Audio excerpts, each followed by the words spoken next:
Hello, I'm Rajesh Bhaskaran from Cornell University, and here I'm going to show you how to solve a canonical torsion problem using the finite element method, and the particular finite element software we will use is ANSYS.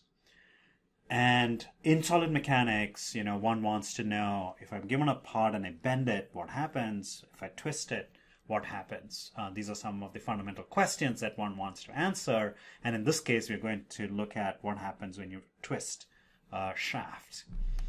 If I go to my slide and look at the problem statement, I'm given a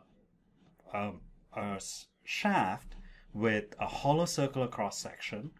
You have a twisting moment applied at the right end, and at the left end you have it's fixed, say, to the wall. We are given the geometric parameters.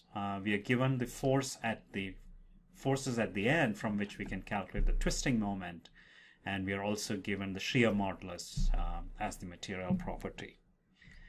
We want to determine the displacement, strain, and stress fields using the finite element method, in particular ANSYS. And we want to verify the finite element results in order to move beyond garbage in, garbage out. And in order to do that, we need to understand key elements of what's inside the ANSYS black box. And we're going to use the black box to solve a physical problem, torsion of a shaft. And the black box, we are going to give it user inputs, geometry mesh, boundary conditions, material properties. We're going to turn the crank, and we're going to get color pictures and other results. Now, based on the user inputs, a black box is going to figure out what is the mathematical model we want to solve, and that mathematical model is based on some physical principles and assumptions. So the first thing we will look at is that mathematical model, and then the ANSYS will solve that numerically for us using the finite element method and obtain displacements at selected points, which are the nodes.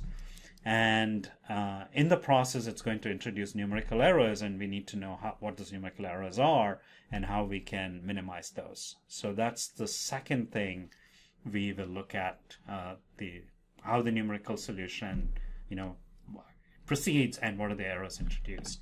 And then once we have those displacements at selected points, we will post-process the results to get our color pictures and so on. And we also need to be able to do some hand calculations to predict expected results, which we will use to verify the ANSYS results. And this is along the lines of what's covered in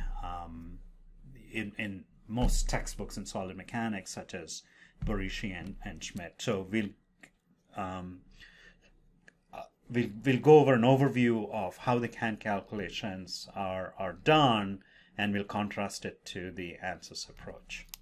So that's the third thing we will do. Ideally, we would also have experimental data, which we don't in this case, so we'll ignore that. So let's start by looking at what the mathematical model is. That's coming up next.